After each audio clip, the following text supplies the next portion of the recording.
तो क्या आप इसे डिवाइड कर सकते हैं? तो देखें, चेक करें, उठाएं पेन और कॉपी और ट्राई करें क्या आप इस डिवीजन को सॉल्व कर पाएंगे। आपको रिमाइंडर एंड क्वोशिएंट को बताना है। अगर आप कर लेते हैं तो अच्छी बात है, नहीं कर पाते हैं तो आप यहां पे डिवीजन के सारे रूल्स जो हैं वो समझ जाएंगे और डिवाइड करने में कभी भी आप गलती नहीं करेंगे। तो देखिए यहां पे मुझे डिवाइड करना है -11 को 8 के थ्रू, तो इसका मतलब ये a है, ये b है, तो इसका मतलब इसे हम इस फॉर्मेट में लिख सकते हैं। और फिर डिवीजन एल्गोरिथम कहती है कि हमेशा a जो है ये b³ + r के इक्वल होता है, और हमेशा जब भी हम किसी को डिवाइड करते हैं तो इसे मिक्स फ्रैक्शन की फॉर्म में भी लिखते हैं।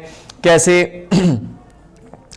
क्योंकि आप यहां पे जब इसे इस फॉर्मेट में भी लिख सकते हैं, QB की फॉर्मेट में भी आप इसको लिख सकते हैं जब आप इसे डिवाइड करेंगे a/b को। तो इसका मतलब यही डिवीजन एल्गोरिथम है। तो चेक करते हैं क्या हमें डिवीजन आता है। याद रखें, डिवीजन एल्गोरिथम कहता है कि r की वैल्यू हमेशा ग्रेटर होनी चाहिए, और या तो ग्रेटर होनी चाहिए या फिर इक्वल होनी चाहिए 0 से।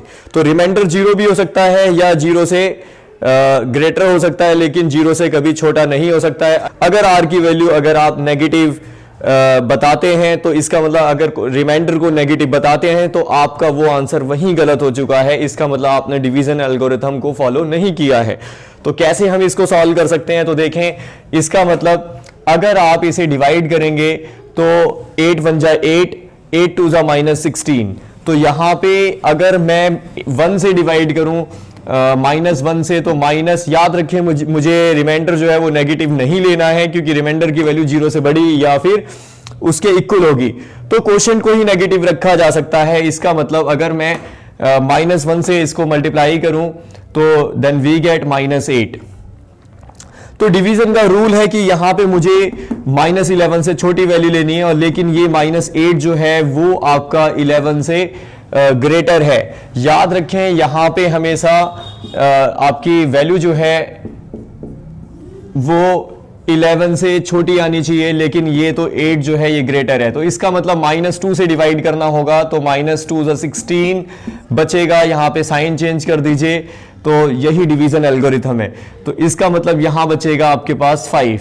तो अब चेक करके देखिए कि आपका जो आंसर है वो सही आया या नहीं। इसका मतलब मैंने आपको बताया -11/8 है, तो आपका क्वोशिएंट हो चुका है -2, रिमाइंडर हो चुका है 5।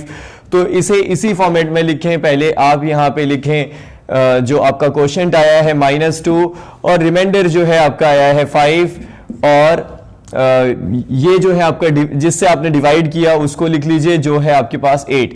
8 × 2 = -16 + 5, तो -11/8 ही आ जाएगा। तो इसका मतलब यहां पे आपने देखा, जो आपने अपने क्वेश्चन को सॉल्व किया, तो यहां आपका -2 है वो क्वोशिएंट होगा, 5 जो है रिमाइंडर होगा। डिवाइड का रिमाइंडर कभी नेगेटिव नहीं हो सकता।